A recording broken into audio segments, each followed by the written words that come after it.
শুভ সকাল। দেখো, এটা হলো হাইব্রিড পাঙাশ, খুব সুন্দর। তো একটা পাঙাশ গঙ্গায় হয়, ওটা হলো অরিজিনাল পাঙাশ, আর এটা হলো পুকুরে হয় চাষ করার পাঙাশ। তো এটাও খুব সুন্দর খেতে।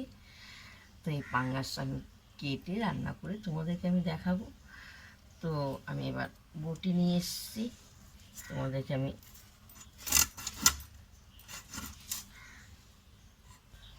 তো দেখো মাথাটা কেটে নিয়ে হোক।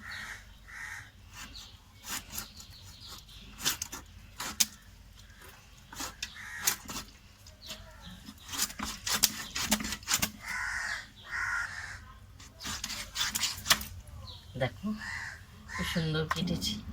এবার আমি এক এক করে কেটে তোমাদেরকে রান্নার রেসিপি দেখাবো। এটা কোল কাটতে হবে।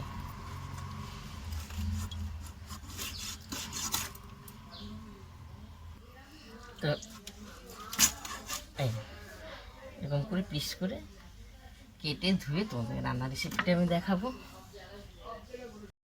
তো দেখো পাঙ্গাস মাছ ভালো করে ধুয়ে নিয়ে এসেছি।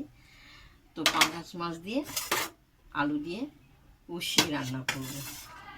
তো আমি পাঙ্গাস মাছে একটু হলুদ দিয়ে দেওয়া হলো,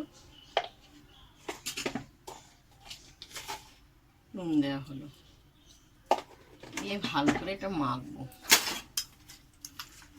পাঙ্গাস মাছটা ভালো করে মাখবো হলুদ নুন দিয়ে। তোমার তেলটা গরম হয়েছে, আমি আলুটা লাল করে ভাজবো।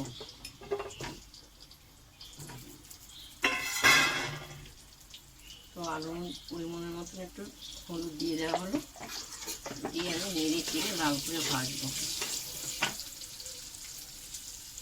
তো লাল করে ভাজা হয়ে গেছে আলু।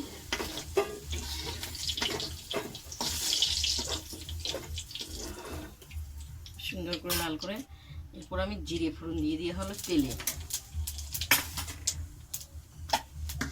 পেঁয়াজ, রসুন, আদা, কাঁচা লঙ্কা দিয়ে দেওয়া হলো।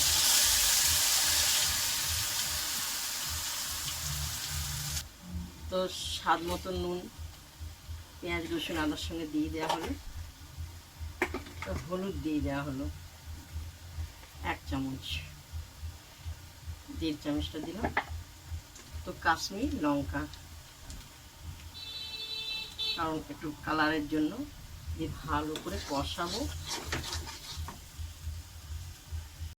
তো ভালো করে কষানো হয়ে গেছে, একটু কাঁচা তেল আমি দিয়ে দেওয়া হলো, এলাচ ফাটিয়ে দেওয়া হলো, দিয়ে আমি ভালো করে কষাবো। তো দেখো কষানো হয়ে গেছে, আমি মশলাটা এভাবে ছড়িয়ে দিয়ে হলো, দিয়ে মাছগুলো এভাবে বসিয়ে দেবো। বুঝতে পেরেছ? এক এক করে বসিয়ে দেবো।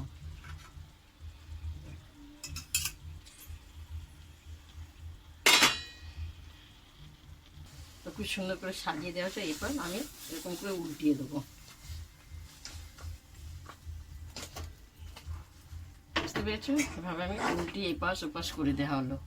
তো দেখো এই পিট উপিট করে কষানো হয়ে গেছে।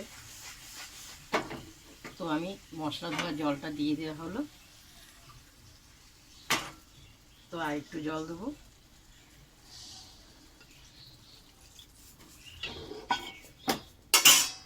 এরপর আমি আলুগুলো পুরো দিয়ে দেওয়া হলো।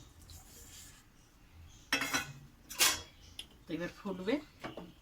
সুন্দর করে কষানো হয়েছে, আমি ভাজলাম না, কষা কষা করব মাছ। তরকারি সম্পূর্ণ আমার হয়ে গেছে। এরপর আমি নামাবো। প্রথম থেকে লাস্ট তোমাদের পাঙ্গাস মাছ রান্নার রেসিপিটা দেখালাম। যদি তোমাদের ভালো লাগে, এইভাবে তোমরা কারা কারা খাও আমাকে লাইক দিয়ে শেয়ার করো, কমেন্ট করে জানাবে। শুভ দুপুর। আজকে পাঙ্গাস মাছের তরকারিটা হয়েছে।